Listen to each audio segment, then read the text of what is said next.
Bienvenidos al lado de la fogata. En este capítulo les contaré sobre el caso de William Stricker Smith II, nombre que quizá no le recuerde o suene a nada.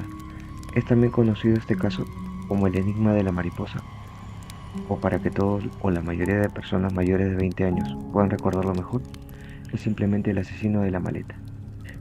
William Stricker Smith II nació el 18 de enero del año de 1981 en Pensilvania. Es hijo de William Stricker Smith Sr., que fue expresidente del Comité Republicano del Condado de Dauphin, que luego fue inhabilitado y encarcelado en el año de 1985 por manipulación de licitaciones y condenado por robo por apropiación ilegal y engaño en el año del 2010.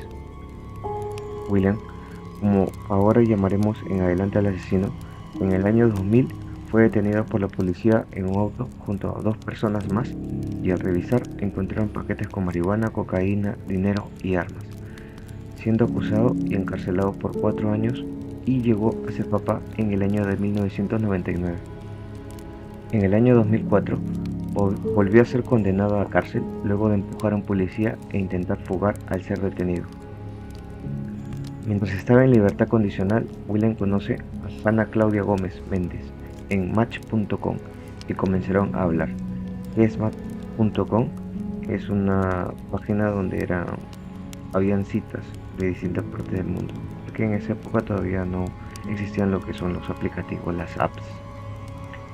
En agosto del 2006, William viola su libertad condicional para visitar a Hannah en Perú, viajando de un lado a otro varias veces.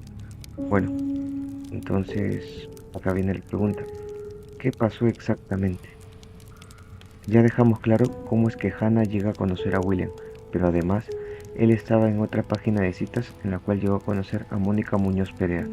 Esto sucedió en febrero del 2007. Mónica, a lo largo del plazo, llegó a ser una de las piezas principales de todo este caso. El día 1 de marzo del 2007, William y Hannah se casaron en Trujillo. En ese entonces él tenía 26 años y ella 21. Es allí que durante la celebración de la boda, la familia de Hannah ve el comportamiento de su nuevo esposo era distinto a lo que se mostró en un principio, pero al pasar del tiempo esto fue empeorando. Se volvió controlador y no permitía que Hannah pudiera visitar a su familia y tampoco a sus amigos. Esto estuvo acompañado con viajes constantes de William hacia Pensilvania. Unido a este nuevo comportamiento de William, Mónica tenía un romance con él que duró hasta el abril del mismo año, pues Mónica se llega a enterar que él era casado y decidió dar por terminado todo tipo de relación sentimental, pero todavía siguieron siendo amigos. Durante todo este tiempo fue el padre de Hannah quien les permitió vivir en su casa hasta que consiguieran un lugar en donde vivir. Todo esto estuvo relativamente bien hasta el 4 de julio del 2007, que es cuando Hannah le comunica a su madre que ella iría a Lima para poder encontrarse con William, que llegaría luego de uno de sus tantos viajes de Estados Unidos. Según se le comunicó a la madre, la idea era juntarse con él en el Hotel San Reno. El día 11 de julio, una llamada de William indicando que no podía comunicarse con Hannah inquietó a los padres. La familia le comunicó que ellos pensaban que él estaba con Hannah, mas William contestó que no, que él estaba aún en Estados Unidos y que no había planeado aún su regreso. Esto hizo que la madre de Hannah reportara a su hija como desaparecida. Esto pasó el 26 de julio del 2007. William decidió regresar al Perú para ayudar con la búsqueda de su esposa el día 31 de julio. Al principio no dudaron de él, hasta que la madre de Hannah descubrió en las maletas el diario de su hija. Algo extraño, ya que según ella, Hannah nunca viajaba sin este. Al preguntarle a William, él solo dijo que seguro se le había llevado sin querer. Y así llegamos al día 16 de agosto del 2007, un día luego del terremoto que azotó a la región de Ica. En una playa en el distrito de Barranco, en Lima, unos pescadores llegaron a encontrar una maleta azul con unas cuerdas verdes. Ese mismo día, William abandonó el país. La policía indicó que debido al grosor de las cuerdas, lo más probable era que esa maleta estuviera sumergida con un peso para que no saliera a la superficie.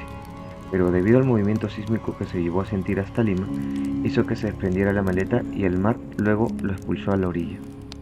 Al abrir la maleta, se encontró el cuerpo en estado de putrefacción en posición fetal y, al hacer público en los medios de prensa los pocos rasgos físicos y el tatuaje en forma de mariposa que este cuerpo contaba en el cuello, la madre de Hannah automáticamente lo pudo reconocer. Al ser identificado el cuerpo de Hannah, la prensa decidió llamar a este suceso como el enigma de la mariposa. Tras la revisión en la autopsia, se descubrió que ella falleció por un traumatismo contundente en la cabeza. De manera automática, todos los focos fueron dirigidos hacia William. Además, el 24 de agosto, William es arrestado en los Estados Unidos por haber violado su libertad condicional. Había viajado a Perú y, además, estaba aún condenado por una pena de 2 a 6 años. Al revisar sus pertenencias, encuentran su ropa, zapatos y efectos personales que coinciden con la lista que la madre de Hannah creó a partir de lo que trajo consigo a Lima. El 12 de noviembre del 2008, el presidente de Perú en ese momento, Alan García, firmó documentos solicitando la extradición.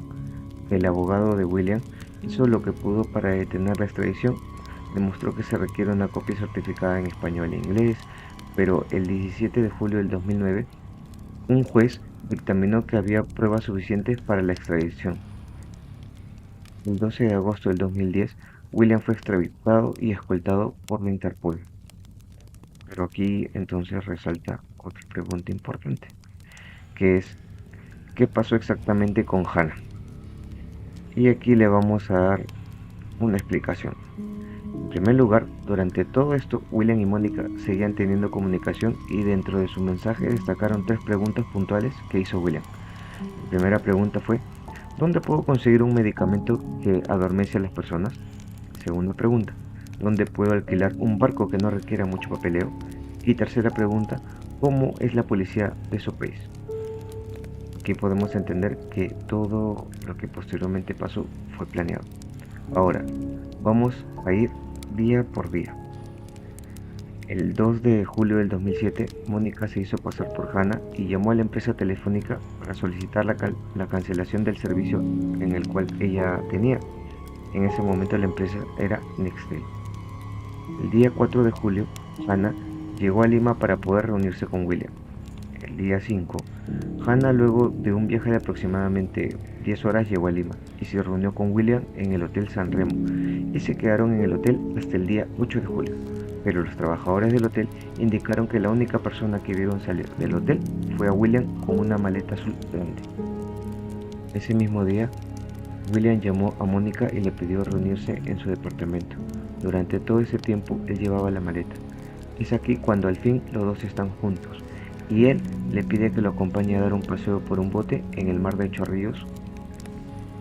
Es a las 7 de la noche de este mismo día, aproximadamente, que los dos abordan el bote del señor José Servín Solano. William, un día antes, ya lo había contratado para el paseo en el mismo. Luego de viajar por más de 15 minutos en el mar, William le pregunta a José si esta zona en la que se encontraban era profunda, en lo cual José contesta que tiene una profundidad promedio de unos 35 metros. William decide atar a la maleta con unas cuerdas verdes y colocarle un objeto pesado y lanzarlo al mar.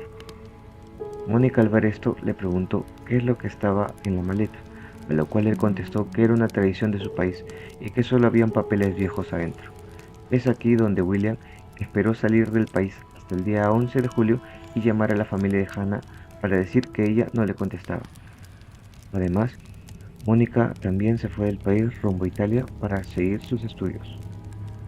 Bueno, ahora, ¿cómo se llega a la captura y develar todo lo dicho anteriormente?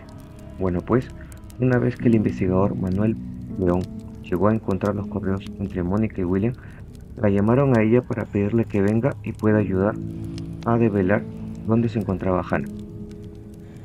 Ella regresó y de manera inmediata se le comunicó que no podría salir del país.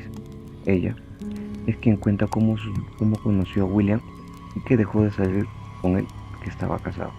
Además, indicó fecha de los días en que se vieron, contó lo de la maleta al mar y que era una tradición de William. Todo esto hizo que la Fiscalía peruana acusara a William de homicidio en el hotel, de meter el cuerpo en una maleta y que con dos cómplices sumergió el cuerpo al océano. Si bien en su momento el abogado del acusado tildó las acusaciones de ridículas, el día 24 de agosto de 2007 fue arrestado y llevado a la cárcel de Dauphin por su evasión de su sentencia en Estados Unidos hasta el 14 de julio del 2009, que un juez de Estados Unidos aceptó todas las pruebas que fueron enviadas desde el Perú para la extradición y a pesar que el acusado presentó un habeas corpus para no ser extraditado el 12 de agosto del 2010, William fue enviado al Perú. Al llegar, fue enviado al penal Castro Castro y la prensa es quien le coloca el apodo de el asesino de la maleta. Durante el juicio, la fiscalía llegó a pedir una sentencia de 8 años para el señor Justo Solano, 15 años para Mónica y la pena máxima para William, que es de 35 años. El 19 de mayo del 2011, William se declaró culpable del asesinato de su esposa. El 23 de mayo fue condenado a 35 años de prisión. En octubre de 2011, tanto el capitán de la embarcación, Justo Solano, como la cómplice Mónica, fueron declarados inocentes. Este veredicto se acordó luego de que el estadounidense se acogiera a la sentencia anticipada tras aceptar su responsabilidad penal en este caso.